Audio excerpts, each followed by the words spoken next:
Okay, so let's see, what did we talk about last time? So we talked about pointers and the scary memory addresses.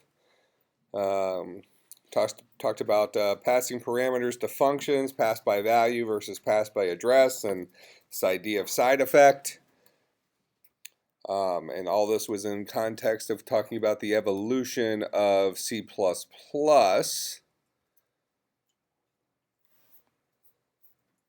I don't know why I said evolution of Java here. I meant to say evolution of C++ here because I'm about to introduce. Oh, no. This is evolution of Java. We must have evolution of C++ somewhere above this. Yeah, we do. Okay, so we talked about the difference between a procedural and an object-oriented language last time. We talked about kind of how we moved from C to C++, where we kept hold of this idea of a struct, but added this new container called a class that allows us to kind of stuff everything inside of a single package, only exposing public interfaces. So that was this guy right here, where we can move this display function, for example, into the class, where structs did not allow that. But I harped on this idea that classes are similar to structs with the ability to hold functions, but they actually are passed differently. We'll talk about that here. And we saw that I probably said something about Java kind of fell into this pitfall, fell into this trap where they went ahead and dropped structs from Java and kept classes with that understanding that with the false understanding that a class is a struct is literally a class that does not have functions in it. So we could choose in Java to implement a class and just put 0 functions in there, and therefore it's exactly like a struct, which isn't quite true. It's very similar to a struct. And that's what we started talking about here. We mentioned this idea of a pointer. So a pointer is a variable that holds a memory address, so it points someplace else in memory rather than holding a value itself. Its value is a memory address, which tells us where we can find something else. And we talked about how this is scary because it's a hexadecimal representation of a decimal number, which is what we're used to. 2 different ways of passing parameters, passed by value versus passed by address. I probably used the example of a quarter and maybe my garage. So if I have 3 quarters in my pocket, I hand you one of the quarters and you melt it down, that doesn't impact the other quarters that are in my pocket because I gave you a copy of this idea of a quarter. All right, so I passed that quarter to you by value. I gave you a copy of this construct that is a quarter. As opposed to passing something by address, if I tell you what my home address is and you go there and you spray paint my garage, when I get home, I'm going to see spray paint on my garage because you didn't take a copy of my house and spray paint it. You went to the one single house by address and changed the value of my garage. Okay, so that's the difference between passed by value and passed by address. So we talked about this idea of side effect, which is what we just said. That was what we just talked about.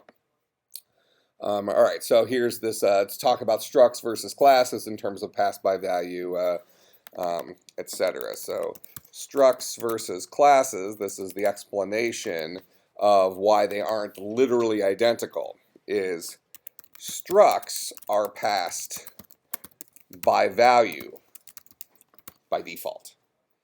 So if we were ever to pass a struct to a function, the default way to pass a struct to a function is by value, i.e. we give it a copy. So any changes we make to that struct inside of that function will not have a global impact. So it's just like that model of me handing you a quarter. Okay, changes you make to that quarter do not impact the other quarters in my pocket.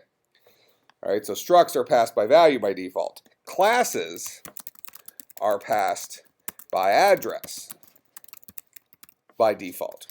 Okay, so even though logically a class without functions is very, very, very similar to a struct, we could say it's identical to a struct in terms of its structure. But when I pass a class to a function, by default, it is passed by address. Therefore, any changes I make to that class, any changes I make to the values within that class will have global impact, will have side effect. All right, so that means that structs and classes are not literally identical to each other. They behave differently when we pass them to functions. Now, having said that, is this necessarily a problem? Not necessarily, as long as we have that understanding. If we know how something behaves, well, then we should be careful, right? So if I pass something by value, I don't have to be as careful. I can do whatever I want to it, knowing it won't have external side effect. Now, on the other hand, what if I want there to be external side effect? What if I want to pass something in and I want to be able to modify it, and those modifications should have a global impact? Okay, I need to then also, in that situation, know how the thing was passed in so I can make modifications to the way I'm changing it so that it will have a global impact. Okay? Maybe instead of passing it in, maybe I set it up as a global variable, something that's accessible everywhere. So I'm not taking a copy of it in. Instead, I'm just accessing that one global thing.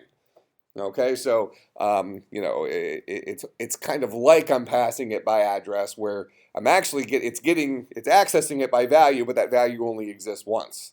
So here's a quarter, and I'm not passing you the quarter. We just all happen to know that there's a quarter sitting on the table over here. Okay, I'm not giving you the address to it either. We just all kind of know it's there. So anytime we want to make a change to that quarter, if we want to melt it a little bit, we actually have to come to this location, we melt it, and we're only dealing with one copy of that quarter, a single version of it. So that's what a global variable might be. Not really important for us to understand that concept here. The concept we should be understanding is this idea that understanding whether something was passed by value or passed by address is important for us as a programmer, because we need to that information tells us a lot about what we do to that value and how it impacts others. If I don't want it to have external side effect and it was passed by value, I'm already good. If I do want it to have external side effect and it was passed by value, I'm going to have to make special arrangements. If I do want it to have external side effect and it was passed by address, I'm already good. If I don't want it to have external side effect and it was passed by address, I'm going to have to make special arrangements. So I don't change something with it having a negative side effect to other people. All right, so punchline is that even though structs and classes seem very similar, they do behave differently by default in most programming languages. Kind of make sense? All right. But like for us in here, it's not important to understand the specifics of any individual language for this. We just want to understand that this problem does exist. Okay, and it is an important concept that we need to know about whenever we're working with a specific technology. We need to know the nature of how we received a value and what kind of side effect that might have. It's part of that problem-solving approach. Okay, so just as a reminder here, we were kind of operating off of this chart, and we have not talked about any of this stuff, have we? Just refresh my memory here real quick. Okay, we started talking about these languages. Okay, fine. So evolution of Java, same as, well, a couple different things. So let's finish talking about this idea. So they kept the class, dropped the struct. And what I just explained is that isn't necessarily an equivalent replacement. We do need to be aware of those little changes. Now, there's also a problem with C++. So let's add something to this slide. Now, keep in mind that all of the languages we've talked about so far are still in use today. C is still used. In fact, I'm teaching the 450 class this semester, which is systems programming, and we're writing C code because we're actually writing software that manipulates the Unix or Linux operating system. And that's what's called a POSIX compatible operating system, and the entire POSIX library is written in C. So why should I pick Java if the things I'm working with are written in a C language? Well, Unix came out in 1970. If it's not broken, why fix it? So we're picking C because it's the most compatible language to the types of things we're doing. Right? So it's not like it's a dead language, but it does have its own properties, its own attributes that we need to kind of be aware of. So when we're solving problems with C, we kind of know the nature of the tool we're working with. Evolution of C++, we really had an issue with C++. So C++ is, if we were just to generically say, it's the object-oriented version of C. That's what C++ is. Okay, well, what's the problem with it? The problem with it is it empowers programmers to make bad decisions. Okay? As a C or C++ programmer, you can get into quite a bit of trouble. As a Java programmer, or most of our modern languages, if you have some syntax errors, usually it's going to be a logic error. If you do something in maybe a dumb way, it doesn't have horrible ramifications. As a C or a C++ programmer, if you do something in a dumb way, you could crash your computer. At least historically. Now there's virtual machines that kind of protect you from this. And crash your computer, what I mean by that is basically you'd have to reboot your computer because you overwrote something in memory. Okay? C and C++ have these pointers as kind of these variables for holding memory addresses. They have those guys as a very active part of development in C and C++. Therefore, as a programmer, we could directly manipulate memory.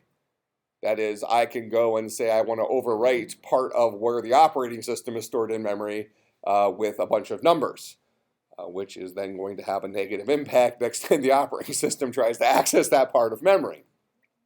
There are various safety precautions put into place now that would prohibit some of those things from happening, but generally speaking, a relatively beginner programmer who doesn't really have that grasp of memory and stuff like that. Memory is a really powerful tool when harnessed correctly, but can get you into some pretty big trouble if you are just randomly changing things in memory and don't really know what you're doing, which is fairly common in beginning programming.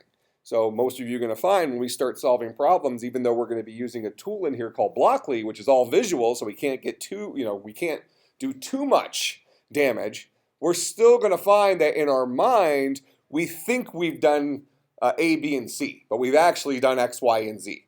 Okay? What we were trying to accomplish is different than what we actually wrote. Because we're beginners, because we're trying to get good at this stuff, and in order to get good, we need to make all the mistakes in the world. Okay, I think I probably talked about the first day of class. Did I say something about programming being kind of like a sport, or have I not said that yet? Said that? Okay, so think about it like that. All right, when you're learning a new sport, you're going to suck for a long, long, long time until you start making all those mistakes and figuring out how to correct them. And then what ends up happening is you make less and less mistakes over time. And that's really the definition of getting better, right? So in the beginning, I use golf as the example because I'm a golfer. That's what keeps golfers coming back is most golfers, even people who've been playing for years and years and years, suck at golf. It's hard. It doesn't seem like it should be hard, a ball that's not moving. Okay, but because of the nature of, you got this weird crooked looking stick and you're standing sideways, it's a weird kind of sport. It's not really a natural movement. But what keeps them coming back is when the moons align and you're out there golfing and you've been whiffing, you've been shanking, you've been doing all these things, and all of a sudden you hit this perfect shot. And you're like, well, I can't repeat that. It's a 1 in 1,000 type shot, but now I know it's possible, so I'm going to one day be on the tour. So now you come back and you decide you're going to keep playing golf. And the same is true in other sports where, sometimes even though you're a beginner, the moons do align and you start making 3-pointers in a row just because you've kind of gotten into a groove or something like that in basketball, whatever it is. All right, so the same thing can happen in programming where you might stumble upon a solution that ends up working, but what's important for you to understand is why it works. Because just because something works doesn't mean you understand it. Okay, so having said that, one thing that I would encourage you not to do when we start actually writing our programming solutions is don't do the trial and error approach. When you change something, change it with an educated guess in mind. I made this modification because I think this will fix it because of this, as opposed to, well, let's try this. Start. Nope, still doesn't work. Well, now let's try this. Start. Still doesn't work, and we're just randomly manipulating things until it finally works. In the end, you might get a solution that ultimately does what it's supposed to do, but you have no idea why it works. It's important to understand the why. Okay, so really try to think about this programming thing as kind of like our sports. So problem with C++ is programmers are now empowered to make bad decisions. So even when they do know what they're doing, sometimes there are aspects of what they're doing that they're ignorant of. So real life example would be this. So let's say you're having a party at your house. And you're going to invite me to this party because I'm obviously going to be the life of any party, right? So you're going to invite me to this party. Do you tell me to be at your house at 8? Or do you hand me your house and tell me to open the door at 8? Which of those two things do you do as a human being? Tell me to show up at your house. You give me the address of your house, right? And say, this is where everybody will be. Show up at 8 o'clock at this address. And since everybody was handed the same address, they're all going to coalesce on that one place, right? As opposed to you saying, here's the house, just swing the door open when you're ready, all right? We don't do that in real life because houses are heavy, right? That doesn't make a whole lot of sense.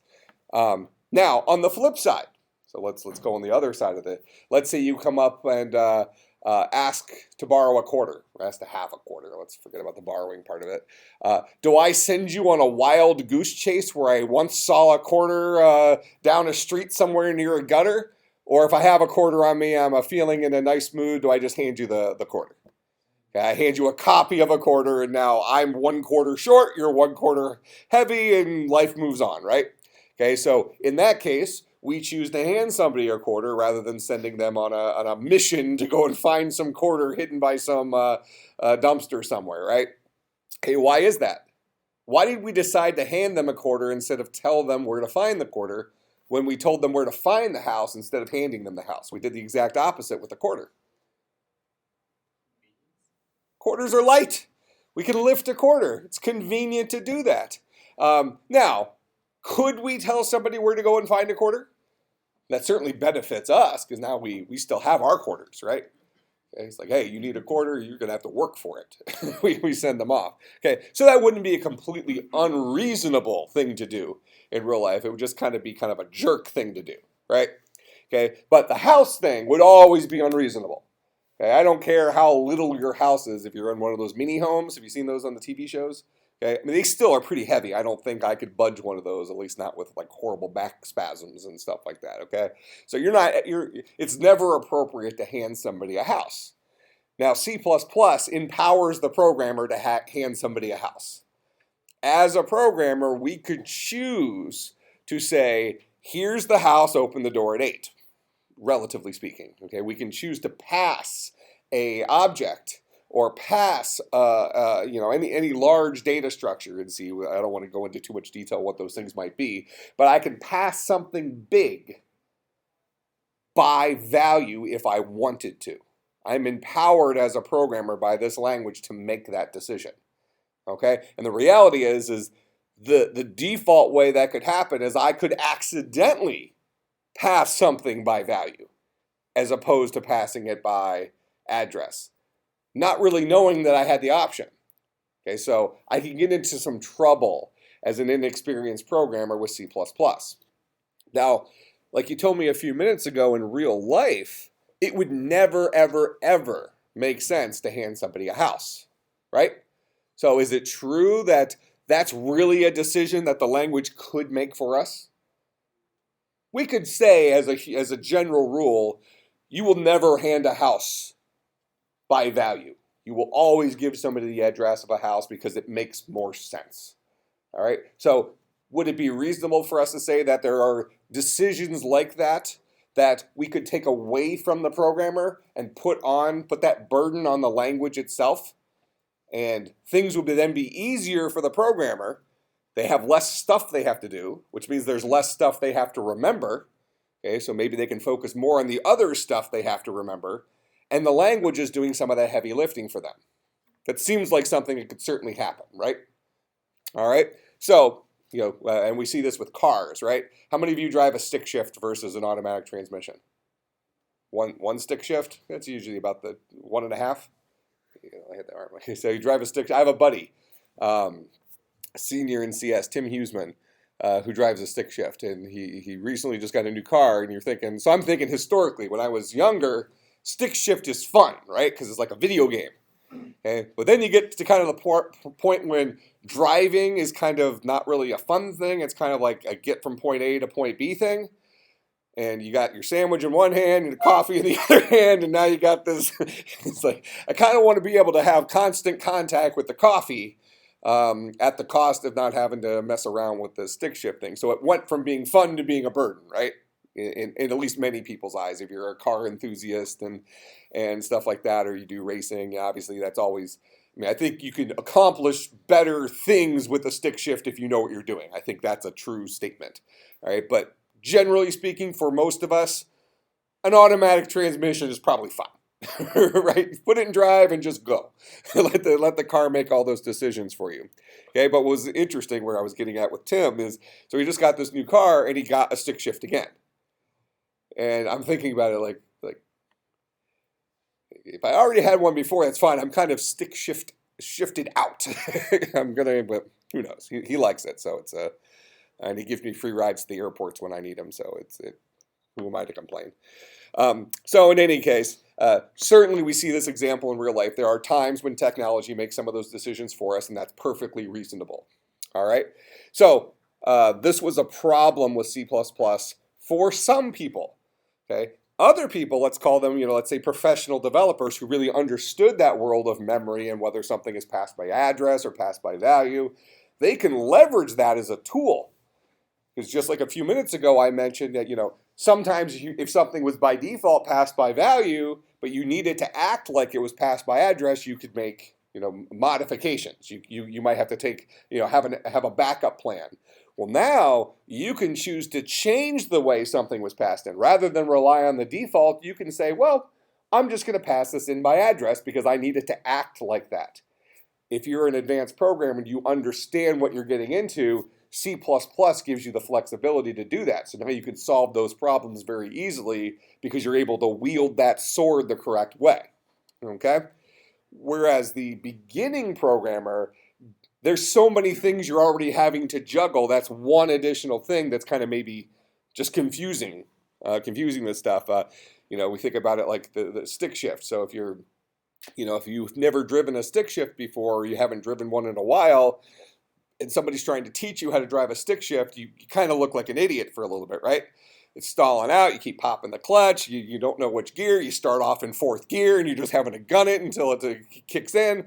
So eventually you kind of get used to it after, but you have so many things you're having to keep track of when you're driving that stick shift is just one extra thing. The idea is C++, we'll call that a great power tool for advanced programmers, but allows inexperienced programmers to run into some problems, okay? And as we mentioned here a few minutes ago, it would never make sense in the real world for us to hand a house by value. Always makes sense to do it by address, so it certainly seems like a reasonable thing for a programming language to make some of those decisions for us, if we can make our lives easier.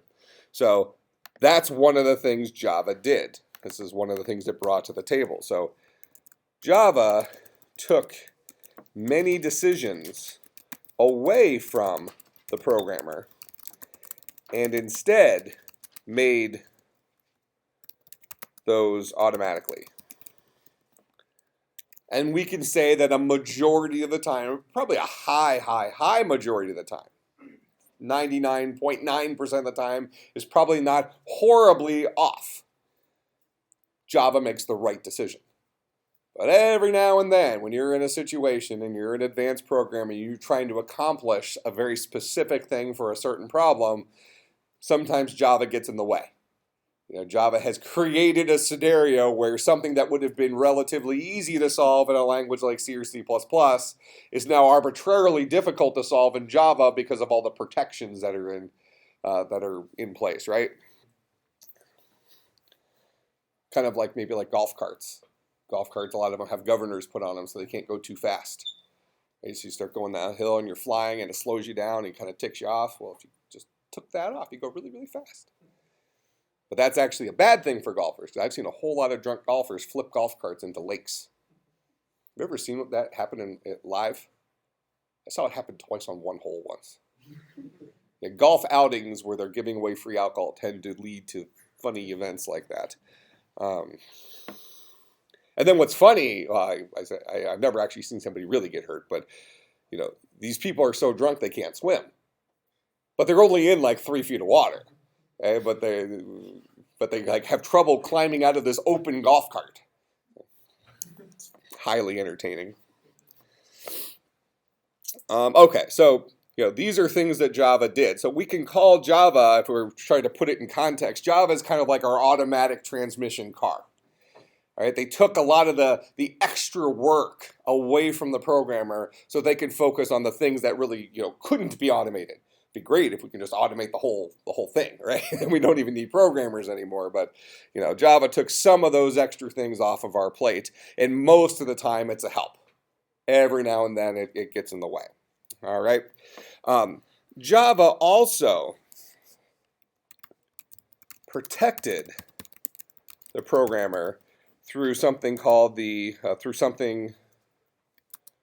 virtual machine. Okay, how many of you have heard of that phrase before, a virtual machine?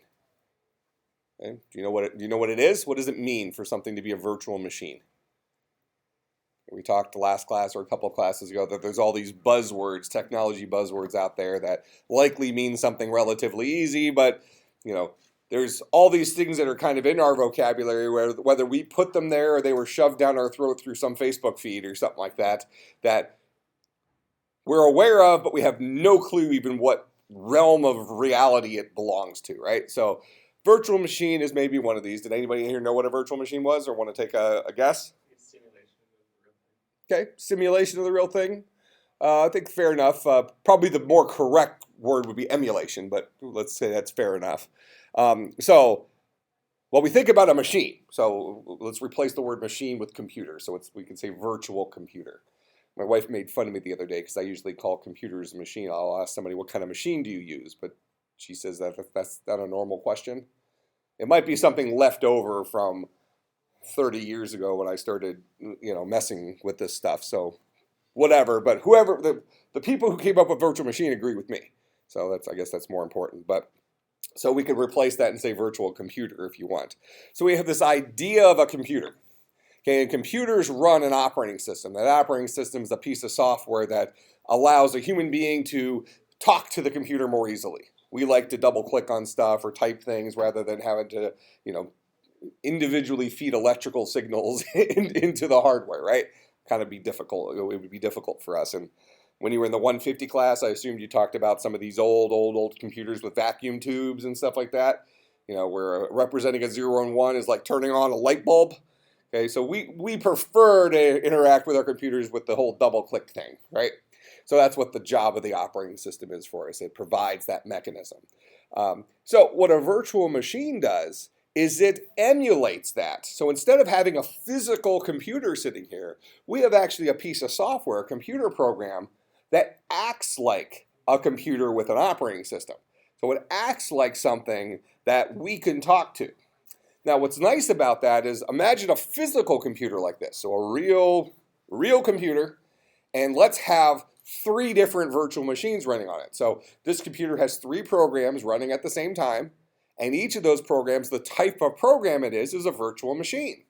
That means each of those, it could be 3 different copies of Windows running. It could be on my Windows machine, I'm running, so actually maybe the more common thing is I'm on a Mac here. So maybe I'm running the Mac and then I'm also virtualizing Windows. So I have Microsoft Windows running as a local application on my computer, acting like Microsoft Windows. But in actuality, that computer that Windows is running on is actually a computer written in software. So instead of a hardware-based CPU, it's an approximation of a CPU written in software. Okay?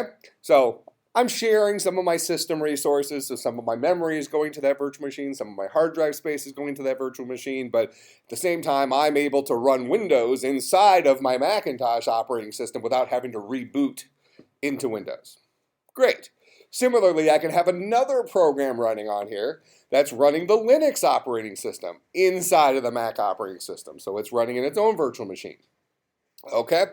Now, Windows, we all know the reality is that if you're a Windows user, you need virus protection. If you're a Mac user, you don't need virus protection because they're better, right? Okay. Why do you think you don't? Why do you think you don't absolutely need virus protection on a Mac? Is it because it's natively better than Windows? Windows has a higher market share, so people will be more likely to create viruses. Yeah, if you're a jerk who writes viruses, you're going to target the 95% of the people that are running Windows rather than the 5% of the people that are running Mac. And those are updated numbers. Okay, back in the earlier days when there were a lot more virus writers, let's say, those were, they were targeting 99% of the desktop market. Apple's really, come a long way in terms of its desktop share. It's up to like 5 or 6% now. That just sounds kind of funny. Yeah. Yeah, well, Microsoft's never going to lose their desktop dominance. What's actually happening is we're moving farther and farther away from desktop. We're moving more towards mobile. So, in mobile, you have Apple and Google. Android has they have the market share, right?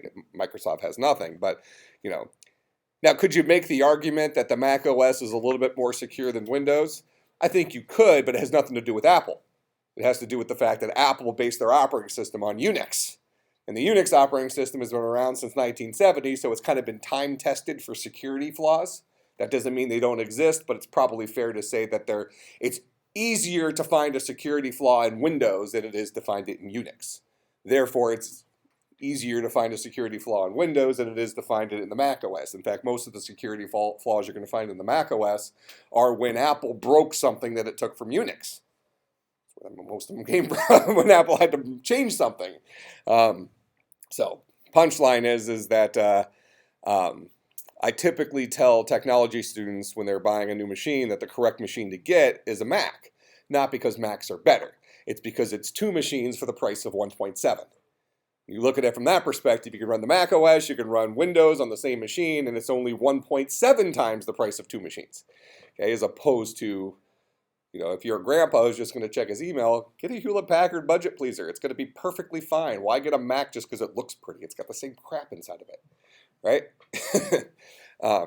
So there's your punchline, I suppose. But in any case, so we're getting back to this idea of our virtual machine. So I have Windows running in a virtual machine on my Mac, and let's say I get a horrible virus in that Windows virtual machine that's deleting my entire file system. Does that impact my Mac? It does not, because it was running in the virtual machine. Okay, so that virus is only impacting the little bubble that it's running within. So that means the rest of the operating system is protected. That's good, right? Okay, but the cost was, since I was running Windows in a virtual machine, I've given up some performance. I've given up the ability to do some things that I would be able to do, like play video games and stuff like that, in a native Windows install. I know a lot of the virtualization software out there, like VMware and Parallels and some of these, they claim that, we have better DirectX support than we had 5 minutes ago, and now you can actually, quote, play games. That phrase is used loosely. If you want to actually play a video game, you want to run the OS natively. You're not going to get a reasonable experience for most games otherwise. Maybe Angry Birds would run okay in a virtual machine, but I don't think if you're playing Battlefield or something like that, the Windows version of Battlefield in a virtualized version of Windows running on a Mac, your end user experience is going to be horrific. You're basically going to be looking at a slideshow. Is what you'll be experiencing. But in any case, the point of a virtual machine is anything that happens within that virtual machine is segregated from the rest of the operating system in which that virtual machine resides. Make sense? All right, so that's the punchline of a virtual machine. Now, what Java did is they said, you know what? We're going to do a couple of things. We are going to, our software always runs in a virtual machine. So right off the bat, we might say, oh, that's a good thing, especially when you're coming from the mentality of a C++ programmer who says, okay, well, last week I made a little bug in my program and I had to reboot my computer 5 times until I finally fixed it. That's less common today because now operating systems actually kind of create almost like fake virtual environments, not a full-blown virtual machine, but they kind of protect one program from butting heads with another program by protecting the memory they have access to and stuff like that. So there are some, that would be less common today, but was significantly common back when C++, when we're talking about this transition from C++ to Java. Let's see. So let's kind of come down here and let's just talk about Java. So when Java came on the scene, it said, its big claim to fame. Anybody know what Java's claim to fame was? It had kind of a, its selling point was that it's platform independent. So Java was supposed to be platform independent. Write once, run anywhere. All right. This was actually not as big of a deal as they made it sound, but let's talk about it for a few minutes. So up to this point, here was the problem. So back then, there was this perceived war. All right, so kind of before Java, there was this perceived war where in the minds of Apple fanboys, okay, in the Apple fans, in the minds of them, 50% of the market was Apple people, and 50% of the market was Windows people. Okay, this is from the perspective of an Apple fan. All right. So there was this perceived problem that, all of these games when they come out are all these software packages, but games were the bigger deal probably for this example. They always come out for Windows first. Why, as half of the market, should I have to wait for it to be eventually ported over to the Mac? Okay, but we already covered these numbers. It was more like 98 to 2, not 50-50. Okay, but from a Macintosh user's perspective, why do we have to wait? What would end up happening is a certain piece of software or a video game would come out. It would come out for Windows. And if it ever did eventually come out for Mac, it would be months and months later, maybe sometimes years later. Because that software was likely written in C or C++, which when you're writing something for Windows, a little bit earlier today, I dropped a buzzword called POSIX, right? So I said that Unix operating systems are POSIX compliant, POSIX compatible. So that means all Unix-like operating systems, C++, Linux, Unix, FreeBSD, all these other non-Windows operating systems, let's say, these guys all follow this standard called POSIX. All right. Well, that means if you write a C or C++ program for an operating system that is POSIX compatible, as long as you don't use non-standard libraries, as long as you only stay within the POSIX world, that program should be able to be recompiled and run on a different operating system that's also POSIX compatible, at least with minimal change. Fair enough? Kind of, we understand that concept at least roughly. Okay, so as long as you wrote it for a POSIX compatible one and tried to maintain that compatibility, it'll run on any POSIX machine. Windows is not POSIX compatible. This isn't because, this has more to do with the fact that Microsoft, they evolved their operating system from DOS. Okay, we'll tell this story later on, but, what the heck? Let's just tell it now, I guess. So Microsoft's first operating system was called DOS, right? So let's go ahead and put this on this previous slide.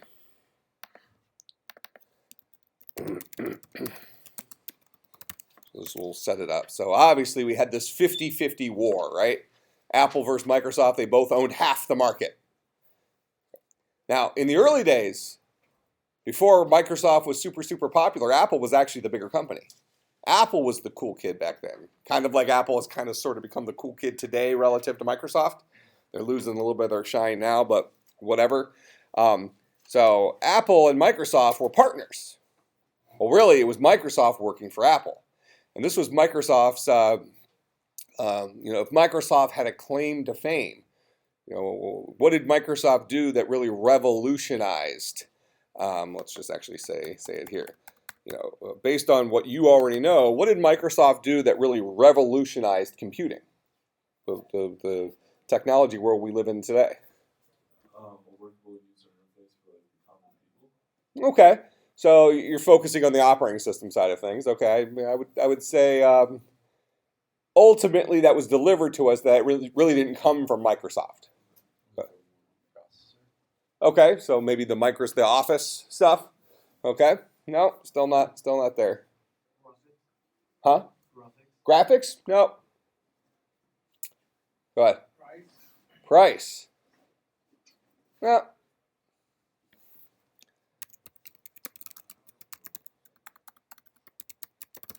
Software licensing.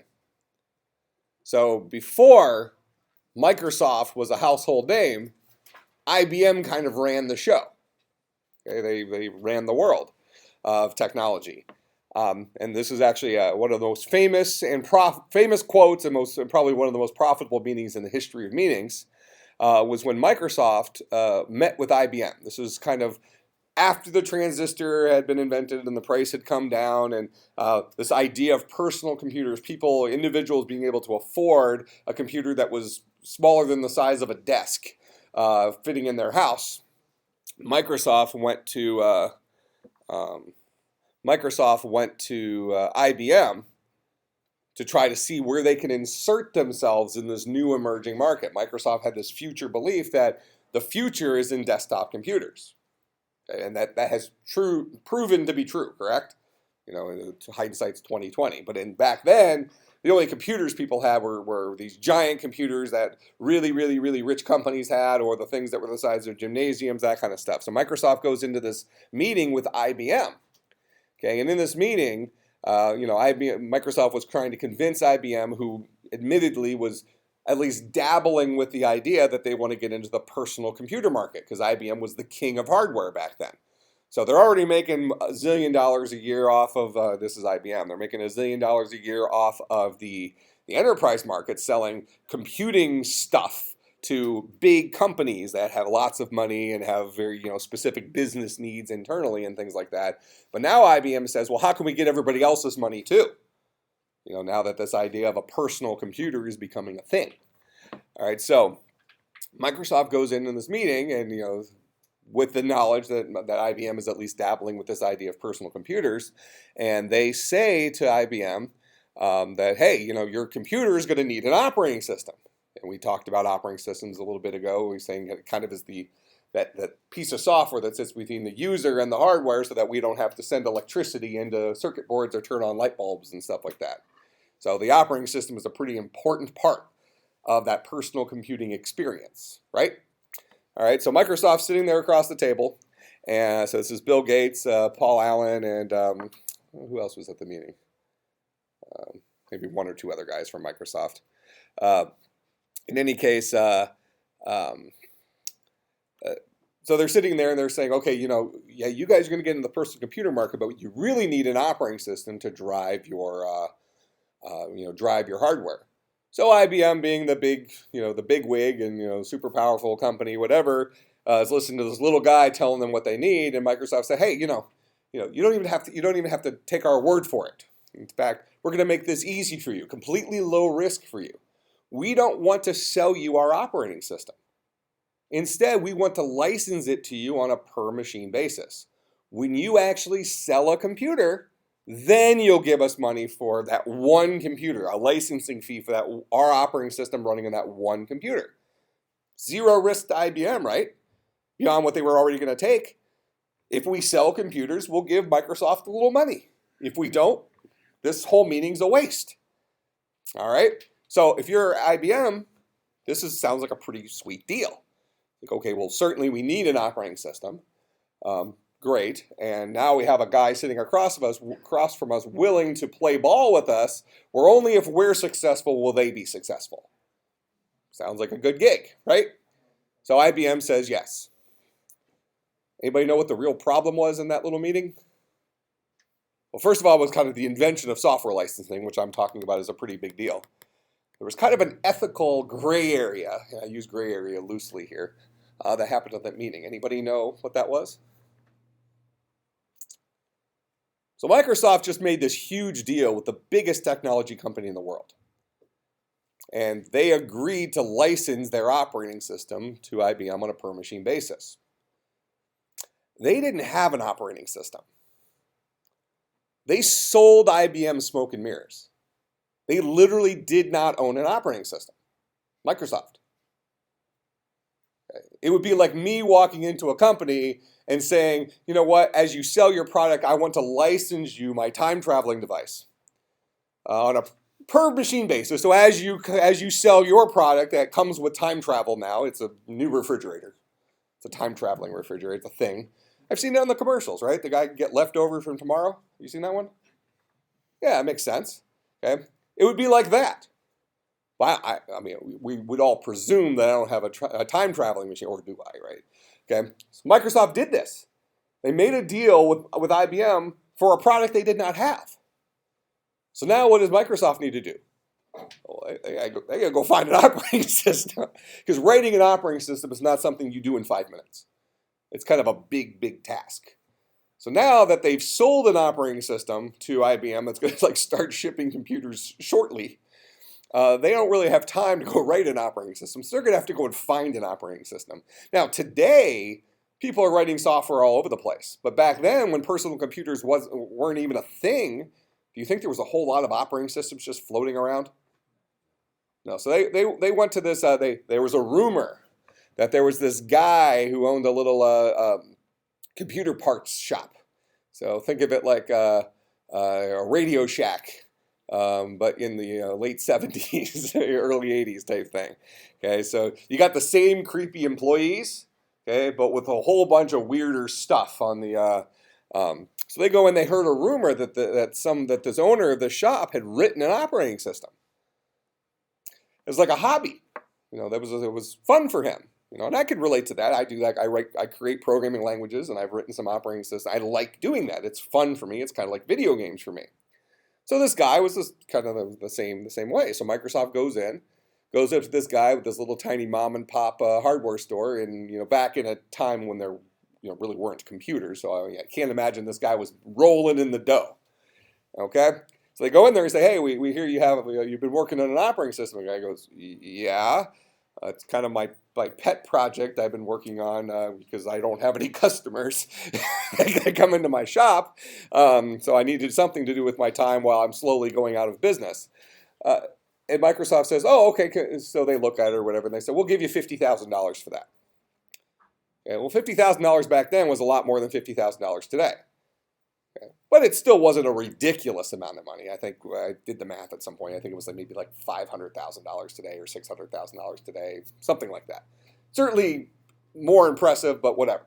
So back then, if you are slowly going out of business computer shop owner who has 3 guys standing in front of him who just randomly offered you $50,000 for a piece of software you've been writing on the side, what do you say? You say yes. Okay, so now Microsoft has an operating system, and this guy has $50,000, and he won't starve this decade, all right? Because that was a decent amount of money for him. All right, so Microsoft has the OS, so that was pretty. Do you think Microsoft, even with the $600,000 conversion rate for today, but they made a lot of their money back then. So do you think Microsoft had a pretty good, turn that $50,000 investment into something pretty sweet? And I think Microsoft still holds the record for the company that's produced the most millionaires, just from their employees. And we're starting to see some of those things similar to that through Facebook. What was the thing last year? I think the person, when Facebook first got their first office, they had a person that was washing their windows for them that they couldn't afford to pay. So they gave them stock in the company. Some tiny amount of stock in terms of the percent of the company. They gave them maybe 0.1% of the company to do our windows. Well, if you're a company that's probably not going to turn into anything, what's 0.1% of my company, right? I think this person just cashed in their stock. They came out like $25 million in the clear after, for washing Facebook's windows. But those are always the lottery stories, right? Okay, so anyways, this is Microsoft. So what we'll start next time is we want to talk about Java VM model, and then beyond that, let's just kick that down one line. We're also going to talk about C# versus Java. All right. All right. I will see everybody on Monday.